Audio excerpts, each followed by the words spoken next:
prior to that little spot, what we did was we took the box, we dumped it out, and we put in a brand new value. Yep. How about taking the box and adding something to it? All right. Or working with the value that's already there. Okay. Well, this is where manipulating our variables come into play. So why not have the ability to just simply use the plus sign to concatenate things together? So we'll grab somebody's first name, we'll grab somebody's last name, and then we'll go ahead and concatenate all of that together. That's a really useful thing. You want to, because a lot of times when you're displaying output on a screen, it's going to be a combination of information you have in variables and static text that you want to display. So it's very practical. Yep, absolutely. And sure enough, you're going to notice, and pen, and there we go. And there, of course, down below is my little hello, John. So I got to say, that's, it worked, but it's kind of, well, I don't have any spaces or anything between them. Yeah, that'd be a good variable name, I guess. Space? Well, no, see, hello, John Doe. Hello, see, John. There's no space in there. But I'm bumped. All right. Okay. But seriously, folks, so you're going to notice that we do have the ability to add in those spaces as needed. So if you want to put in spaces, feel free to put in spaces. So whatever, string concatenation it is that you want to do, whatever combination of strings that it is that you want to put together, you absolutely have that ability. And so now you're going to notice that's a much better display. I've got my spaces between hello, John, and Doe. And we were talking earlier about coders make mistakes. I can almost guarantee that somewhere along the way you're going to be doing something like this, and you can either have too many spaces or not enough spaces. So just get used to whenever you're doing that, take a look at the output, and then go back and fix the spaces afterwards. Exactly. We all do it. Yep. Okay, so let's go back to my Visual Studio here, and let's take a look at a demo. So what I'm going to do is, real quick, I'm just going to comment out those little spots right there. And this is one of my favorite little things to do is a lot of times, especially when you're like debugging or just kind of playing with things, you want to turn off, if you will, a bit of code. Well, you can just go ahead and comment that little bit of code, and it's treated just like normal text, or normal text comment, I guess would be a clearer way to do that. So you're going to notice that I can just put comment, and now both of those are gone. Yep. So now, and I'm just going to leave those down at the very bottom there. There we go. Let's go ahead and say create a friendly output. And so what I'm going to do is I'm going to say print, and we'll say name plus, whoops, let's go the other direction. Let's say hello, and then plus, and then name, just like that. Yep. Perfect. And so now, let's go ahead and hit start. What is your name? Christopher. Hit enter. And now, you're going to notice that I've got hello, Christopher. I still had the one little one from before. Let's just comment that. Come here. There we go. All right. Perfect. And now let's start. What is my name? Christopher. And then hello, Christopher. Fantastic. Awesome. Okay. So now, oops, I want to be here. I'm going to go back to my slides. Now, you're also going to notice that you could go in and kind of do whatever you want. So, little storyteller, kind of a Mad Libs, if you will, here. Yep. And it's funny, it seems so simple, but I have seen an entire business based off this basic functionality.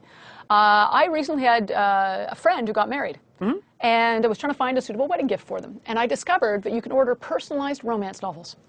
You provide the names of the characters, their hair color, their eye color, and it inserts their names into the story.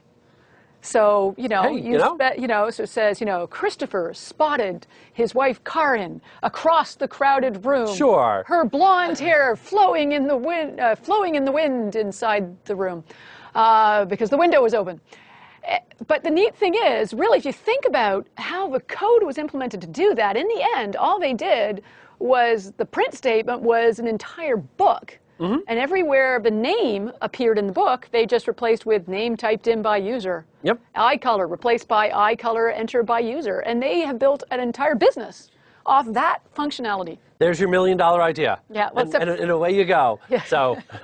I have a friend who was asking, would like crime writer version. So if you're really mad at somebody, you can, have them write them into a mystery of some sort.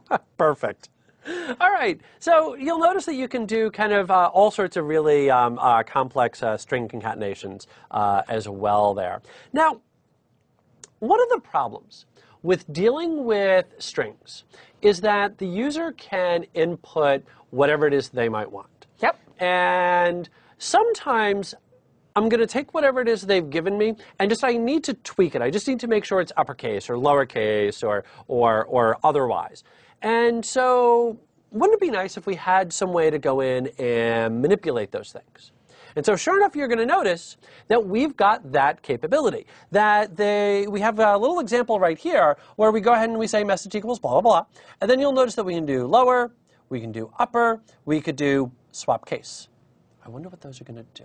Yeah, those are lower. I think I might be able to guess. I think lower is going to take the phrase and convert it to lowercase, whereas upper is going to convert it to uppercase. Okay. Not too sure about swap case though. That's an interesting one. Well, something tells me if I go like this, there you go. Oh, there's our little output. It took everything uppercase, made it lowercase, and everything lowercase made it uppercase. So it swapped the casing. There you go. So there's our lower, there's our upper, and then you'll notice on the swap case, and let me kind of highlight that little hello right there. What you're going to notice is that little hello, let me zoom in on it, that first little y there is now lower, whereas when we initially had it, it was upper. So we took all the cases and just, well, swapped them out. Neat. Perfect. Well, let's go in and kind of demonstrate that. Yeah, because that's very useful because sometimes people type things in. I'd be working things where people maybe typed in an abbreviation for a country, and you want a 3-letter abbreviation, and some people type it lowercase, and some people type it uppercase, and some do like the first letter uppercase and the rest in lowercase. But you kind of want it consistent when you're keeping the information or storing it in a database or something later. So being able to take the data they've inputted, switching it to uppercase, so even no matter how they entered it, I wanted an uppercase. That would be awesome. Yep. Yeah, consistency in a database. And a lot of people have been asking database questions. Yeah, consistency in a database. That's a big thing. Yep. All right. So let me come back over to here, and I'm going to just kind of update my code, and I'm going to say country equals input. And let's go, what country do you live in? And we'll go ahead and do that. And then I'm also going to say country equals country dot, oh, something cool is happening. Oh, yes. Oh, yeah, later? Okay, that little box is cool. It's kind of cool. Okay, all right. So in any event, I'm going to go in and I'm just going to say upper, like that. So what that's going to do, and this is, kind of a little bit complex here, but I want to talk through it. So let's kind of go how Python's going to read this. So what Python is going to do is it's going to read the right side first. Now the reason that it's going to read the right side first is because it's seeing an equal sign. So it knows something's going to be coming into country here. What is it? Well, it's going to be whatever's over here, so it's going to run that side first. Okay. So what it's going to do is it's going to run that side first, which means that it's going to convert that into uppercase letters. So if I had typed in FR for France, it's then going to convert that to capital F, capital R. Yep. That's going to be the first part. So this is now what we have, and then it's going to replace what was in our country box with that new value. So what was in there before is now going to be gone and replaced with something else. So again, just to kind of beat this analogy into the ground here, basically imagine, if you will, that you had, let's say, 2 pieces of bread inside of a little box. Okay. Keep going with me here. I'm waiting for it. Okay, so I had 2 pieces of bread inside of a box. What I did was I pulled out those 2 pieces of bread, and I then put peanut butter and jelly on those.